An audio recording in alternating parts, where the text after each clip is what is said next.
모두가 잠든 깊은 밤, 어린 친모 오키는 부엌 기둥 뒤에 숨어 사시나무 떨듯 떨고 있었습니다. 인자하기로 소문난 도련님의 새어머니가 시름시름 앓고 있는 적장자의 탕약에 몰래 무언가를 타는 것을 그만 보아버렸기 때문입니다. 한양 도성에서 손꼽히는 명문가 최대감댁의 기와지붕 위로 짙은 먹구름이 내려앉은 지 어느덧 석 달째였습니다. 진우 도련님은 신분의 높낮이를 가리지 않고 사람을 귀히 여기는 따뜻한 마음씨로 안팎 누구에게나 인정받는 인물이었습니다. 대감마님이 갑작스레 세상을 떠난 뒤 가문을 이끌어갈 유일한 희망이었던 22살 진우 도련님은 원인 모를 병으로 하루하루 말라가고 있었습니다. 얼굴은 핏기 하나 없이 창백해졌고 듬직했던 어깨는 앙상하게 뼈만 남았습니다. 정적을 깨고 안채에서 서럽게 통곡하는 여인의 목소리가 들려왔습니다. 바로 진우의 계모 윤씨 부인이었습니다. 아이고 진우야, 이 어미를 두고 어찌 이리 기운을 못 차리니. 차라리 내 명을 가져가시고 우리 아들을 살려주십시오. 하늘도 무심하시지. 우리 대감마님 가신 지 얼마나 됐다고 자식마저 데려가려 하십니까? 부인은 하얀 소복 차림으로 아들의 침상 곁에 엎드려 가슴을 쥐어뜯으며 울었습니다. 그 처연한 모습에 약을 들고 온 하인들도 진맥을 하던 의원도 모두 눈시울을 붉혔지요. 마님, 기운을 차리셔야 합니다. 마님께서 이렇게 몸을 상하시면 도련님은 누가 돌본단 말입니까? 주변의 위로에 윤씨 부인은 눈물 맺힌 눈을 들어 올리며 가녀린 목소리로 말했습니다. 아닙니다. 내 정성이 모자라 진우의 병세가 깊어지는 것 같아 잠 한숨을 잘 수가 없습니다. 내가 직접 부엌에서 약을 달여 올리겠습니다. 정성이 지극하면 하늘도 감동하신다 하지 않았습니까? 그날 밤부터 윤씨 부인은 부엌으로 향했습니다. 아무도 들어오지 못하게 문을 걸어 잠그고 밤새도록 약탕기 앞에서 부채질하며 탕약을 달였지요.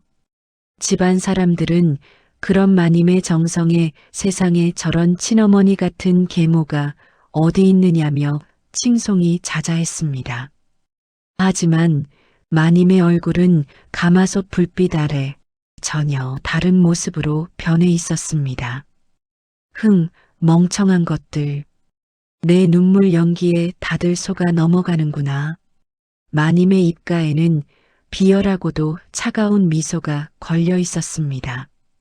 부인은 품속에서 비단으로 꽁꽁 싸맨 작은 종이포를 꺼냈습니다. 부인은 돛가루를 탕약에 털어 넣었습니다. 도련님을 서서히 죽여가던 그 무서운 병의 원인이 바로 저 하얀 돛가루였던 것입니다. 그 시각 부엌 기둥 뒤 이 모든 광경을 두 눈으로 똑똑히 지켜보고 있는 어린 계집종 오키가 있었습니다. 오키는 입을 틀어막은 채 온몸을 벌벌 떨었습니다. 마님이 어떻게 저런 무서운 짓을. 우리 도련님이 돌아가시면 안 되는데 어쩌면 좋아. 작고 여린 오키의 심장은 터질 듯이 뛰었습니다. 이 무서운 진실을 안고 밤새 뜬 눈으로 밤을 지새웠습니다. 오키의 머릿속에는 오직 간밤에 보았던 마님의 서슬퍼런 눈빛과 탕약 속에 녹아들던 하얀 가루 생각뿐이었습니다. 말해야 해. 누구에게든 이 사실을 알려서 도련님을 구해야 해. 하지만 이제 겨우 남의 집살이를 시작한 힘없는 계집종인 자신의 말을 누가 믿어주겠습니까? 오히려 마님께 대들었다며 메타작이나 당하지 않으면 다행이었지요. 이 미천한 오키가 어떻게든 도련님을 살릴 방법을 찾아보겠습니다. 오키가 떨리는 마음을 다잡으며 마당 구석에 낙엽을 모으고 있을 때였습니다. 갑자기 안채에서 날카로운 비명소리가 터져 나왔습니다. 이게 아무도 없느냐? 도둑이다. 우리 집안의 은혜를 모르는 쥐새끼가 들었구나. 윤씨 부인의 목소리였습니다. 마당을 쓸던 하인들이 혼비백산하여 안채 마당으로 모여들었습니다. 오키 역시 가슴이 철렁 내려앉아 빗자루를 내던지고 뛰어갔지요. 안채 마루 위에는 윤씨 부인이 머리칼을 풀어 헤친 채 텅 빈 자개암 하나를 들고 부르르 떨고 있었습니다. 내 비녀, 대감마님께서 정표로 주신 가문 대대로 내려오는 그 귀한 옥비녀가 사라졌다. 오늘 아침까지 분명히 여기 있었는데 감쪽같이 사라졌어. 윤씨 부인의 눈등이 파들파들 떨리며 하인들을 하나하나 훑어 내려갔습니다. 그러다 오키와 눈이 마주치는 순간 부인의 입가에 찰나의 싸늘한 미소가 스쳤습니다. 간밤에 오키와 눈이 마주쳤던 그 순간 부인은 이미 이 아이를 제거할 완벽한 덫을 놓았던 것입니다. 당장 저것들의 방을 샅샅이 뒤져라. 내 비녀가 나올 때까지 누구 하나 이 집 대문을 나가지 못할 것이다. 마님의 명예 기세등등한 행랑아범들이 하인들의 방을 헤집기 시작했습니다. 잠시 후 행랑채 쪽에서 커다란 외침이 들렸습니다. 찾았습니다. 여기 오키 방 구석 이불 밑에 숨겨져 있었습니다. 행랑아범의 손에는 영롱하게 빛나는 옥비녀가 들려 있었습니다. 순간 오키의 눈앞이 캄캄해졌습니다.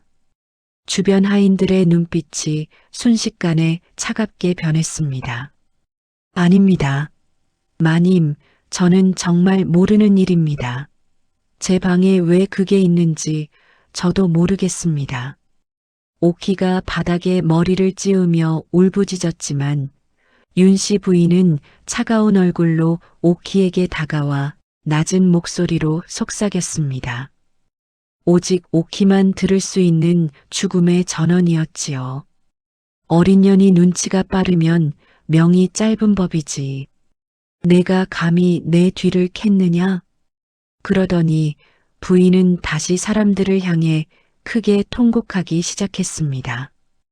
오 통제라. 갈 곳 없는 너를 거두어 밥을 먹여주고 옷을 입혀주었거늘 어찌 내 등에 칼을 꽂는단 말이냐. 전연의 주둥이를 당장 틀어막고 곤장을 쳐라. 관아에 넘기기 전까지 저 캄캄한 광에 가두고 물 한 모금 주지 마라. 마님, 억울합니다. 도련님이 위험합니다. 오키가 필사적으로 외쳤지만 매서운 매질 소리에 오키의 가녀린 외침은 금세 묻히고 말았습니다. 굵은 몽둥이가 오키의 얇은 종아리와 등을 사정없이 내리쳤습니다. 퍽, 결국 피투성이가 된 오키는 개처럼 끌려가 곰팡이 냄새 가득한 뒷간 옆 광 속에 던져졌습니다. 자물쇠가 잠기는 소리가 들리고 세상은 암흑이 되었습니다. 오키는 차가운 흙바닥에 얼굴을 묻고 흐느꼈습니다. 온몸은 불덩이처럼 뜨겁고 매맞은 자리는 찢어지는 듯 아팠지만 오키를 가장 괴롭히는 것은 지금 이 시간에도 그 독이 든 약을 마시고 있을 진우 도련님 생각뿐이었지요.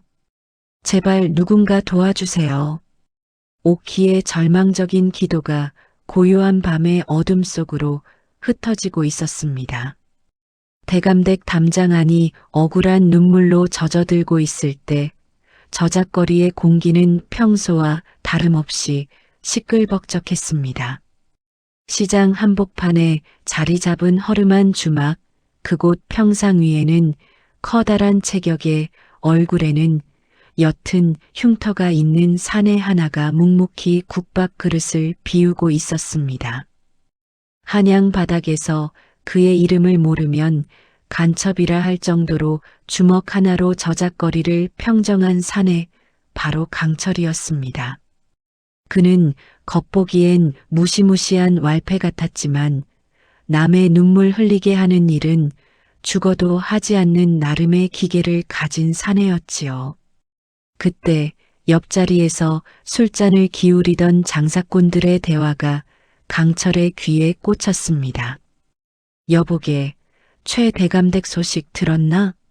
그 집 적장자가 다 죽어간다는데 세상에 그 집 어린 계집종이 마님의 옥비녀를 훔치다 걸렸다지 뭔가. 아이고, 그 조그만 아이가 어찌 그런 발칙한 짓을 했을꼬. 이름이 오키라던가. 오키라는 이름이 나오자 강철의 숟가락이 허공에서 딱 멈췄습니다. 그의 눈동자가 흔들리기 시작했습니다. 강철의 머릿속에는 5년 전 자신의 인생을 바꿔놓았던 그 추운 겨울날의 기억이 주마등처럼 스쳐 지나갔습니다. 당시 강철은 배신을 당해 큰 부상을 입고 눈보라가 치는 길바닥에 쓰러져 있었습니다. 며칠을 굶어 정신이 아득해질 때 그 누구도 그를 도와주려 하지 않았지요. 그때였습니다. 아저씨, 죽으면 안 돼요. 이거라도 좀 드셔보세요.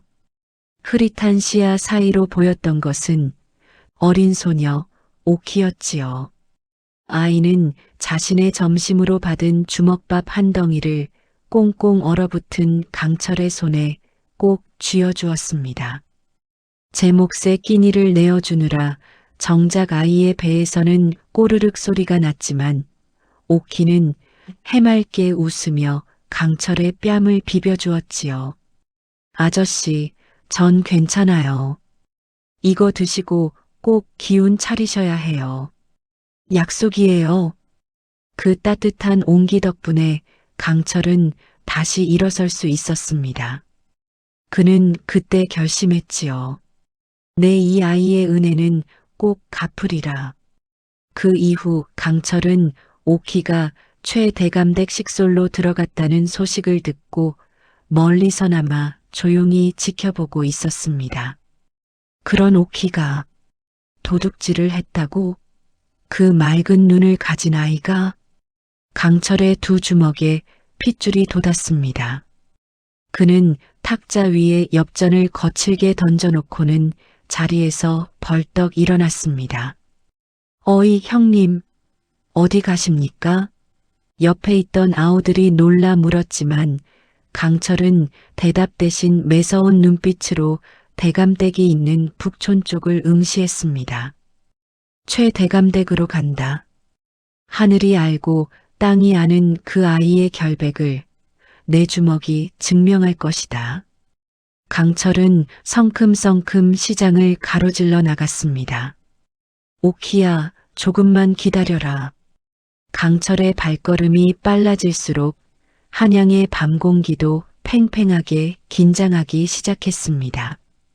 의리의 사나이가 움직이기 시작한 것입니다.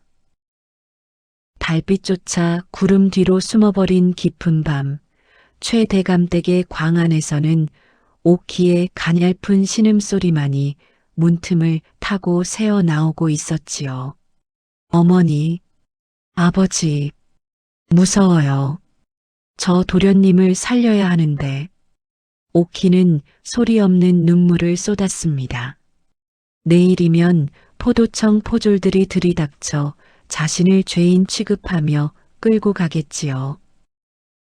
그때였습니다. 광 밖에서 아주 미세한 인기척이 들려왔습니다. 마님이 사람을 보내 나를 죽이려는 것일까? 굳게 닫힌 광문 밖에서 묵직한 목소리가 들려왔습니다. 오키야, 안에 있느냐? 겁내지 마라. 낮고 거칠었지만 세상 그 무엇보다 따뜻한 온기를 품은 목소리였습니다. 어디선가 들어본 듯한 듬직한 음성. 오키가 미처 대답하기도 전에 광문에 걸려 있던 어른 주먹만 한 무쇠 자물쇠가 쩍 하고 비명을 지르며 두 동강이 났습니다. 문이 열리자 희미한 달빛을 등지고 거대한 그림자가 안으로 성큼 들어왔습니다. 오키는 떨리는 목소리로 물었습니다. 누구세요? 저를 죽이러 오신 건가요? 강철은 오키의 처참한 몰골을 보고는 이를 악물었습니다. 맑았던 아이의 얼굴은 붓고 터져 있었고 피 섞인 흙먼지가 아이를 덮고 있었지요. 강철의 가슴 한구석에서 뜨거운 불덩이가 치밀어 올랐습니다. 아저씨가 너무 늦었구나. 미안하다. 그제야 오키의 눈에 강철의 얼굴이 들어왔습니다. 흉터는 무서웠지만 오키의 눈에서 살았다는 안도감의 눈물을 흘렸습니다.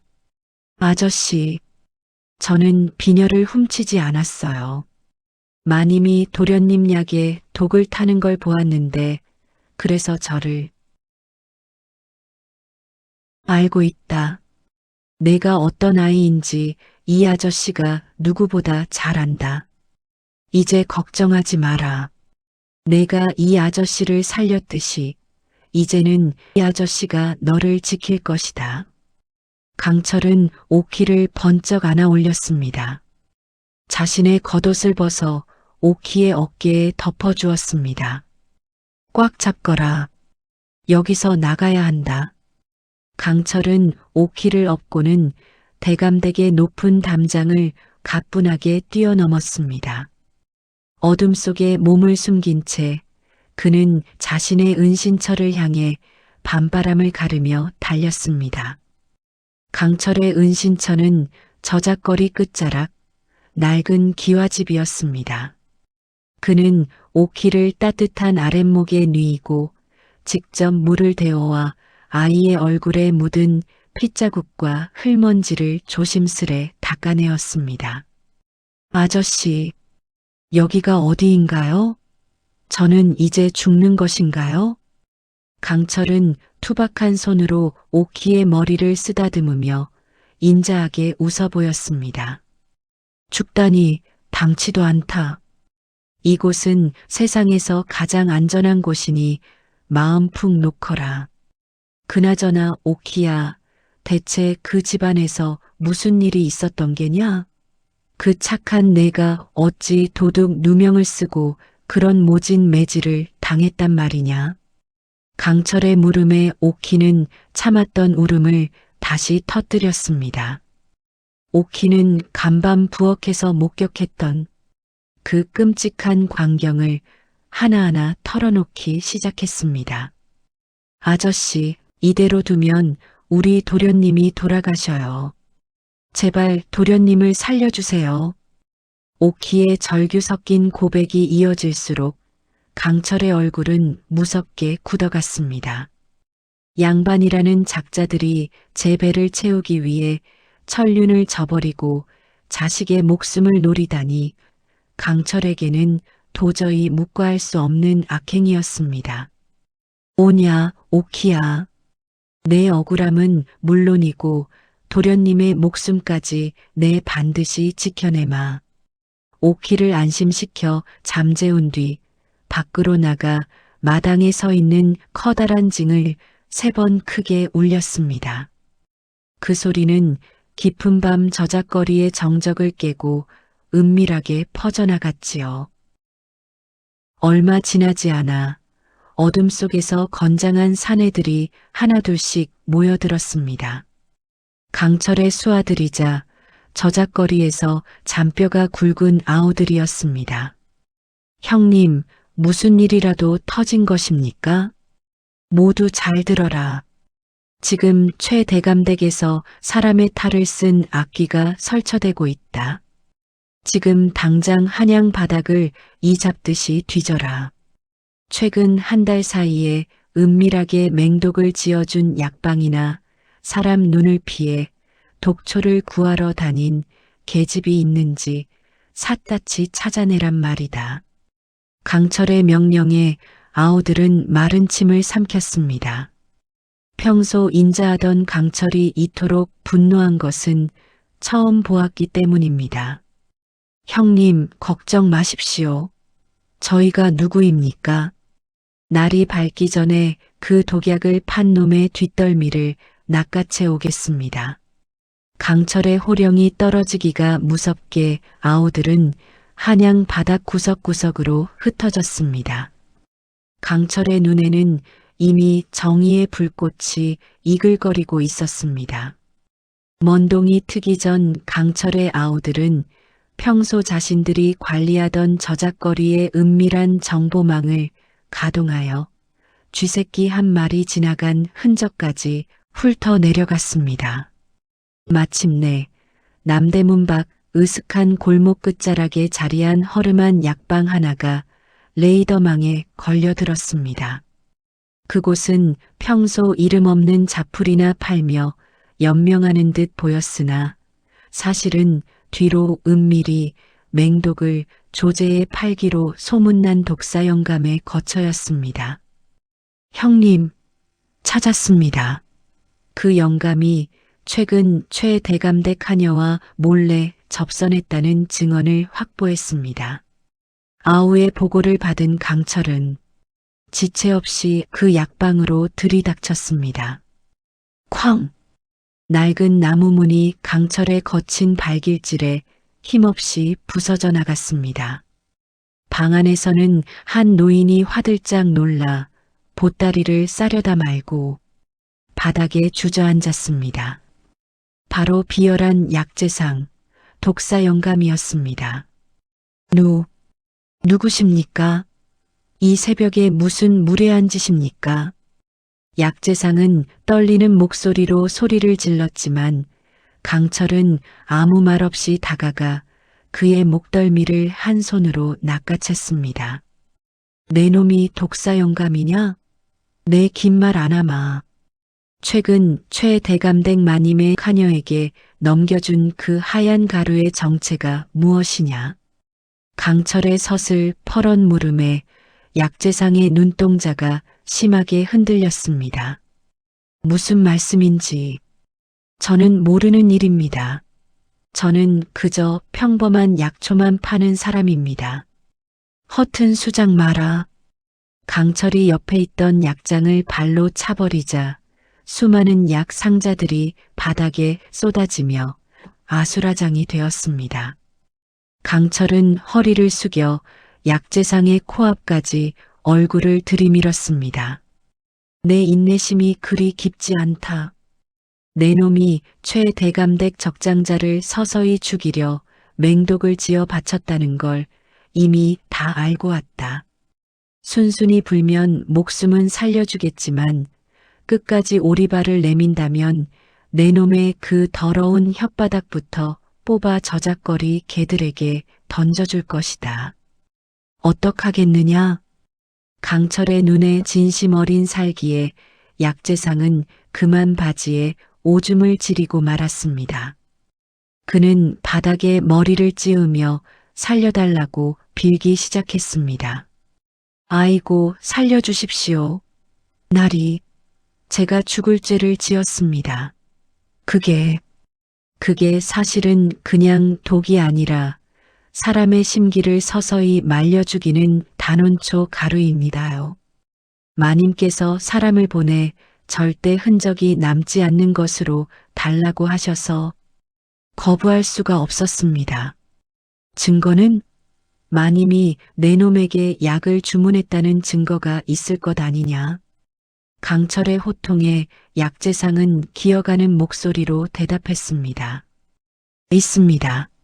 마님께서 직접 적어주신 은밀한 서찰과 그 대가로 주신 대감댁 문양이 새겨진 금가락지가 제 비밀 금고 안에 있습니다요. 제발 목숨만은 살려주십시오.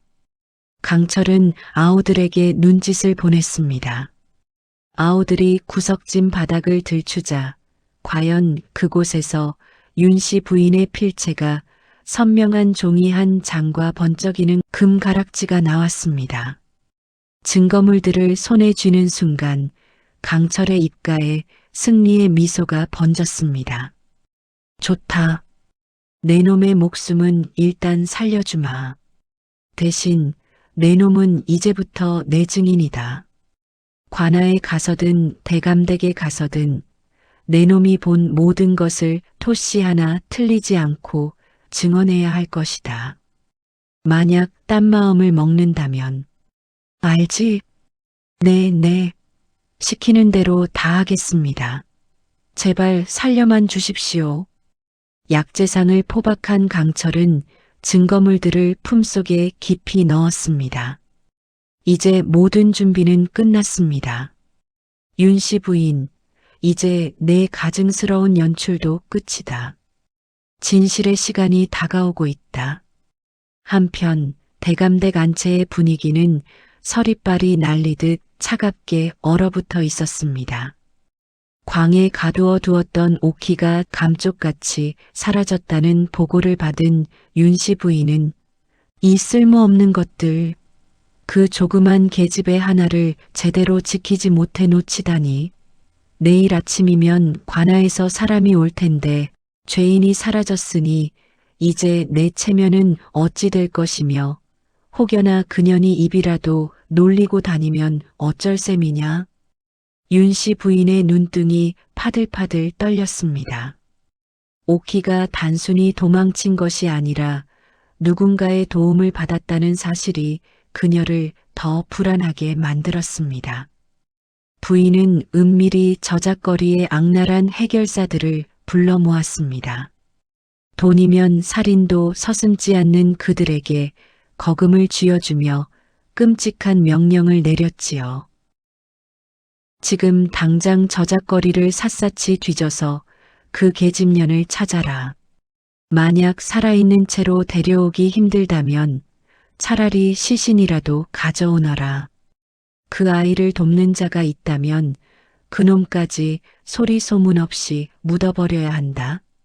알겠느냐? 강철의 아우들이 가져온 약을 먹고 기운을 차리던 오키는 밖에서 들려오는 거친 발소리와 칼날이 스치는 서늘한 소리에 숨이 멎는 듯 했습니다. 아저씨, 저들이 온 것 같아요. 저 때문에 아저씨까지 위험해지면 어떡합니까? 오키가 겁에 질려 떨리는 목소리로 말하자 강철은 조용히 오키의 어깨를 든든하게 쥐어주었습니다.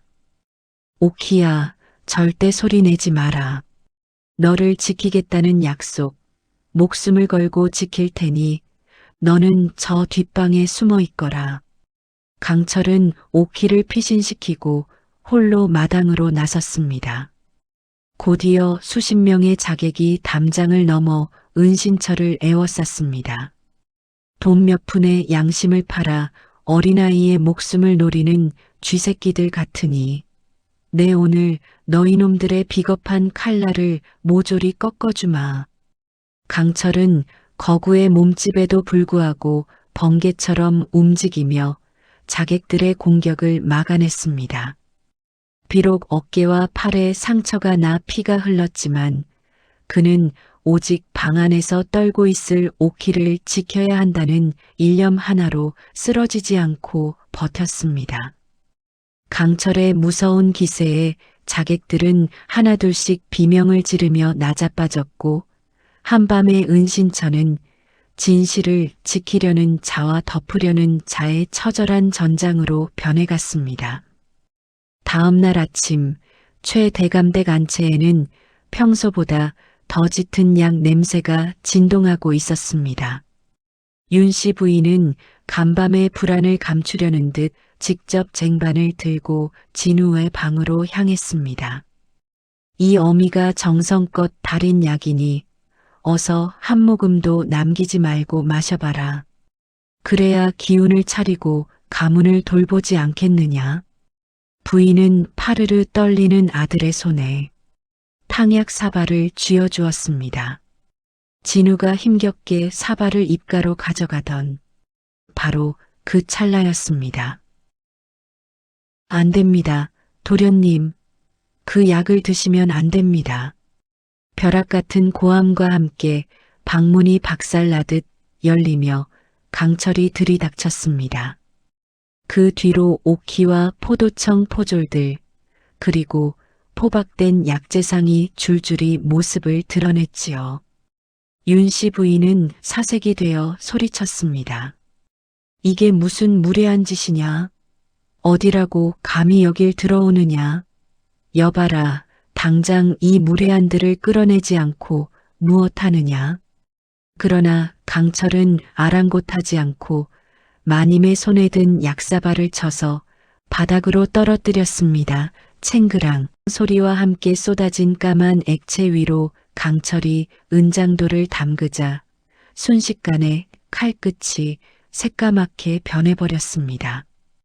방 안에 있던 모든 이들이 경악을 금치 못했습니다. 마님, 이 은장도의 색이 변한 것이 보이십니까? 이것이 마님이 그토록 강조하시던 정성의 정체입니까? 강철의 추궁에 부인은 끝까지 발악했습니다. 에이, 이건 모함이다. 저 천한 계집 종년이 외부 사내와 짜고 나를 음해하는 것이다. 그러자 강철이 품속에서 오키가 목격한 증언이 담긴 기록과 약재상의 비밀 서신, 그리고 인장이 찍힌 처방전을 꺼내 진우 도련님 앞에 펼쳐놓았습니다. 뒤이어 끌려온 약재상이 바닥에 머리를 짓으며 울부짖었습니다. 마님, 제가 다 자백했습니다. 결정적인 증거와 증인 앞에 윤씨 부인은 더 이상 버티지 못하고 바닥에 주저앉았습니다. 진우 도련님은 떨리는 손으로 서신을 읽어내려가다 배신감에 오열했습니다. 어머니, 어찌 제게 이러실 수 있습니까? 이 죄인을 당장 결박하라. 한치의 의욕도 없이 관하에서 엄히 다스릴 것이다. 포도대장의 호령에 포졸들이 달려들어 윤씨 부인의 양팔을 결착했습니다. 가문의 재산을 독차지하려던 탐욕스러운 여인은 결국 자신이 판 함정에 스스로 빠져 비참하게 관하로 끌려갔습니다. 마당을 가득 메웠던 하인들은 그 광경을 보며 가슴속에 맺혔던 체증이 쑥 내려가는 듯한 통쾌함을 느꼈습니다. 모진 풍파가 지나간 최대감댁에도 마침내 따사로운 봄바람이 불어왔습니다. 독약을 끊고 요양한 진우는 기적처럼 건강을 되찾았습니다. 예전의 늠름하고 강직한 모습으로 돌아온 도련님은 자신과 가문을 구한 두 은인에게 최고의 예우를 갖추었습니다. 강철에게 가문을 지키는 호위 무사의 직분을 맡겼습니다. 정의를 수호하는 명예로운 무사가 되었지요. 그리고 오키에게는 더 이상 종의 신분이 아닌 가문의 양녀와 다름없는 귀한 대접을 하며 살게 했습니다. 따스한 봄 햇살 아래 오키와 강철, 그리고 진우 도련님이 마당에 앉아 도란도란 이야기를 나누는 모습은 한 폭의 그림처럼 평화로웠습니다. 보잘것없는 작은 선의가 눈덩이처럼 불어나 거대한 기적을 만든 것입니다. 남에게 베푼 따뜻한 마음은 결코 사라지지 않고 반드시 더 큰 복이 되어 돌아온다는 이 소중한 교훈을 남기며 최대감댁의 이야기는 행복한 결말을 맺었습니다. 이야기 끝까지 함께해 주셔서 진심으로 고맙습니다. 늘 건강하시고 평안하십시오. 그리고 구독과 좋아요 부탁드려요.